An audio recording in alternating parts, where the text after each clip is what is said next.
Punjab duck हवामान अभ्यासक मुक्काम पोस्ट गुगळी धामणगाव तालुका शिलो जिल्हा परभणी। मी आहे माझ्या शेतात आणि हे माझ्या शेतातलं सोयाबीन आहे।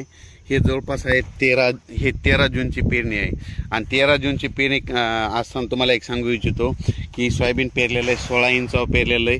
16 इंचावर पेरताना खत दिलेलं आहे आणि पेरणी केल्याच्या नंतर 72 तासाच्या आत याला तणनाशक मारलेलं आहे, कारण की एक तणनाशक निघाले 48 तासाच्या आत मारायचं, त्याच्यामुळे ह्या शेतामध्ये तण देखील झालेलं नाही।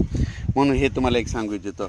आता नवीन शेतकऱ्यासाठी अंदाज देतो, सर्व शेतकऱ्याला सांगू इच्छितो की राज्यात आज 25 जून 26, 27, 25 जूनला फक्त पूर्व विदर्भाकडे आज पाऊस पडणार आहे। त्याच्यानंतर मग तो पाऊस मराठवाडा म्हणजे उर्वरित महाराष्ट्रात भाग बदलत पडणार आहे, म्हणून हा अंदाज लक्षात येतो। राज्यात एकंदरीत सांगायचं झालं तर राज्यात सर्व शेतकऱ्याला एक परत सांगू इच्छितो, आता पाऊस कधी येणार आहे तर राज्यामध्ये आता 28 जून, 29 आणि 30 तारखेला राज्यात पाऊस पडणार आहे।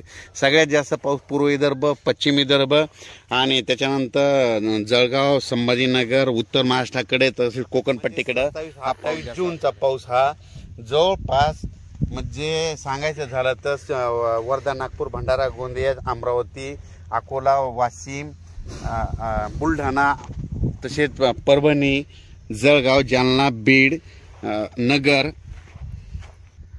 नगर, नाशिक, धुळे, नंदुरबार त्याच्यानंतर कोकणपट्टी ह्या भागामध्ये जवळपास 27, 28, 29 जूनचा पाऊस चांगला पडणार आहे, म्हणून हा अंदाज लक्षात घ्यायचा। उर्वरित राज्यात देखील पाऊस पडणार आहे, म्हणजे सातारा, सांगली, सोलापूर, कोल्हापूर या भागात देखील पडणार आहे, पण थोडा